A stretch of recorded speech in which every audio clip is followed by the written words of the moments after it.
என் பேர் சூரியகுமாரி. நான் இங்கே வந்து 42 வருஷம் சுத்துறேன். 42 அம்மா ரொம்ப பக்தி. ஆடி மாதம் 5 நாள் விசேஷம். நவராத்திரினா 9 நாள் விசேஷம். இந்த மாதிரி இருந்ததுன்னா ரொம்ப ஆனால் எனக்கு ரொம்ப கூட சொல்ல முடியல என்னால். அமாவாசையில் அப்படியே அந்த அம்மா அது ரொம்ப விசேஷம். அதனால் என் பசங்களுக்கும் வேண்டிக்கிட்டேன் கல்யாணம் ஆகணும்னு. அதே மாதிரியே அம்மா நல்ல மாப்பிள்ளையாக ஓட்டி கொடுத்தாங்க. என் பையனுக்கும் பொண்ணு நல்ல பொண்ணாக மாட்டு பொண்ணாக வந்தது.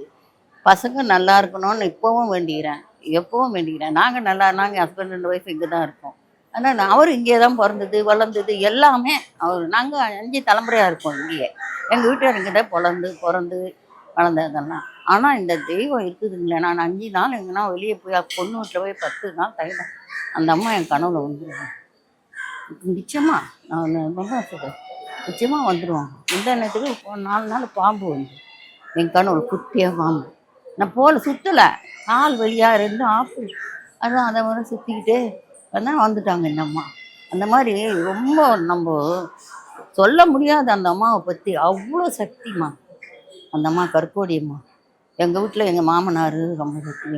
எங்கள் வீட்டுக்காரு என் பிள்ளைங்க வந்தாலும் கூட ஒரு வாசப்பட்டு 6 மாதம் பொறுத்து என் பிள்ளைங்க வந்தால் கூட என் பிள்ளைங்களை கூட்டிகிட்டு வந்து குங்குமார்ச்சனை பண்ணி தான் நான் அனுப்புவேன். 2 பசங்க இப்போ போன மாதம் வந்தாங்க பையன், அவனையும் குங்குமார்ச்சனை பண்ணி தான். அவங்க ஊரில் இருக்காங்க பெங்களூரில்.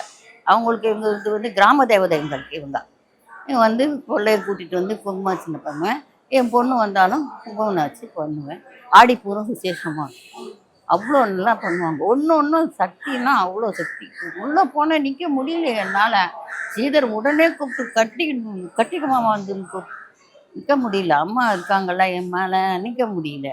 அப்படியே சுற்றுது. இப்போ கூட அப்படியே விழ மாதிரி ரமா தான் பிடிச்சிட்டு வந்து. ரமா தெரியும், சின்ன பொண்ணு தெரியும்.